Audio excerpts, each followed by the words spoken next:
Good morning बच्चों। आज हम आपके सामने डिस्कस करने जा रहे हैं कहानी the rattrap, fourth lesson of a Flamingo. Selma Lagerlof ने इसको लिखा है। यह कहानी आधारित है एक बहुत ही सुंदर थीम पर कि love and understanding can change even a thief. एक और इसमें जो मैसेज दिया गया है वह यह है कि the whole world is like a red trap. Red trap जैसा कि आप जानते हैं चूहेदानी को कहते हैं।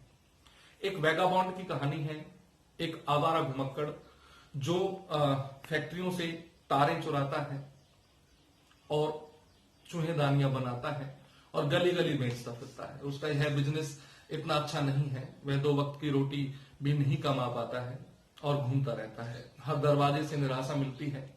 अगर कहीं वह रुकना भी चाहता है तो उसको वहां कोई भी शरण नहीं देता, शेल्टर नहीं देता और उसको भगा दिया जाता है। ऐसे एक दिन घूमते घूमते वह जा रहा था और रास्ते के किनारे उसे एक कॉटेज दिखाई देती है। वह कॉटेज एक क्रॉफ्टर की है, एक बूढ़ा कृषक वहां रहता है।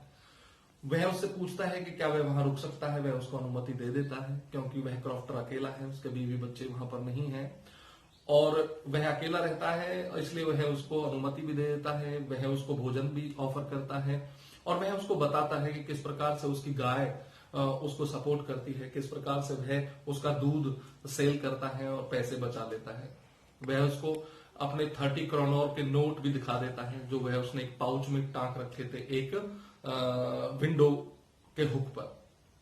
सुबह दोनों उठते हैं, वह दूध बेचने के लिए चला जाता है और वैगाबॉन्ड अपने रास्ते हो जाता है।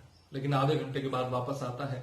वह खिड़की का कांच तोड़ता है, वह पाउच लेता है, 30 क्रोनोर के जो नोट है वो चुराता है और वापस चला जाता है। इस डर से कि पुलिस उसे ना पकड़ ले, वह सीधे रास्ते ना जाकर, सड़क से ना जाकर जंगल के रास्ते को लेता है। जंगल में जब वह जाता है तो वह रास्ता भटक जाता है। बहुत ज्यादा कोशिश के बावजूद भी उसे रास्ता नहीं मिल पाता है, थक जाता है और थक कर बैठ जाता है। और तब उसके मन में अचानक यह विचार आता है कि ये दुनिया भी एक चूहेदानी के ही समान है।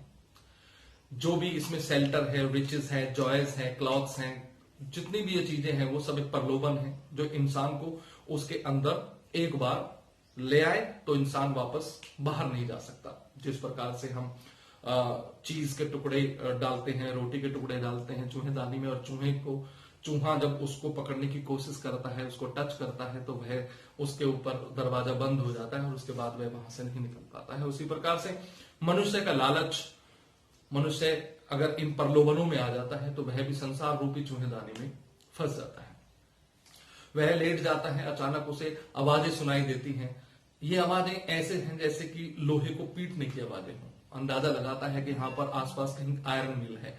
वह उस दिशा में चलता है और वह पाता है कि वहां पर राम्सो आयरन मिल है और वह आयरन मिल वह है जिसका जिक्र उस बूढ़े कृषक ने किया था कि कभी वह वहां पर राम्सो आयरन मिल की जमीन पर खेती किया करता था। वह मुख्य वहां पर जो लोहार था वह काम कर रहा था, भट्टियां जल रही थी, सर्दी का मौसम था, कपड़े भीग रहे थे। वह वहां पर आज्ञा लेता है और एक भट्टी के पास लेट जाता है। राम्सो आयरन मिल का जो मालिक है वह आता है इंस्पेक्शन में और इंस्पेक्शन पर जब वह आता है तो देखता है उस वैगाबॉन्ड को और उसे अपना पुराना रेजिमेंटल फ्रेंड समझ बैठता है और उससे कहता है कि क्रिसमस की ईव है, क्रिसमस का त्योहार है, आओ हमारे साथ क्रिसमस पर चलें। घर पर कोई नहीं है क्योंकि उसकी जो पत्नी है एलिजाबेथ वो मर चुकी है, 2 बेटे हैं वो विदेश में हैं, उसकी बेटी उसके साथ रहती है, एडला विल्मनसन जिसका नाम है। परंतु वह उसके इस निमंत्रण को ठुकरा देता है क्योंकि वह यह सोचता है कि इसका निमंत्रण स्वीकार करना समझो अपने आप को शेर की मान में फेंकना है। पुलिस उसे पकड़ लेगी, इस डर से वह उसके निमंत्रण को अस्वीकार कर देता है, चला जाता है। वह सारी बात जो कारखाने का मालिक अपनी बेटी को बताता है, उसकी बेटी उसे लेने आती है और अपने सूझबूझ से और अपने प्यार से वह उसको मना लेती है और उसको ले जाती है।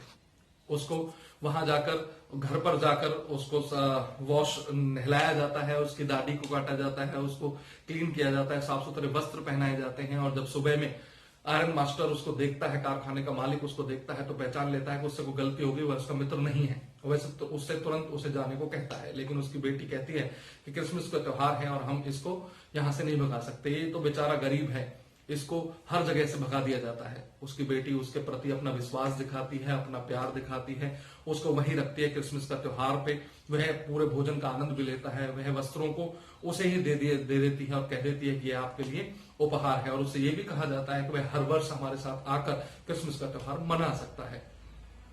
एक दिन जब वो चर्च गए थे बेटी के साथ, तो चर्च में वहां पता चला कि जो बूढ़ा किसान है उसको किसी ने उसके पैसे चुरा लिए हैं और वो इस प्रकार का दिखता है।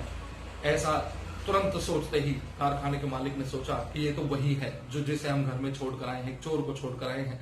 जब वो घर पर दौड़ कर जाते हैं, वापस जाते हैं, तो वहां जाकर नौकर से पूछते हैं क्या वो वहां पर है। वो कहते हैं कि वो वहां पर नहीं है। तो वो सोचते हैं कि शायद सारी बहुमूल्य चीजें लेकर चला गया होगा, लेकिन वहां जाकर देखते हैं तो सारी बहुमूल्य चीजें वहीं पर है। नौकर एडला विल्मनसन को एक छोटी सी चूहेदानी देता है और वो कहता है कि वो आपके लिए उपहार देकर चले गए हैं।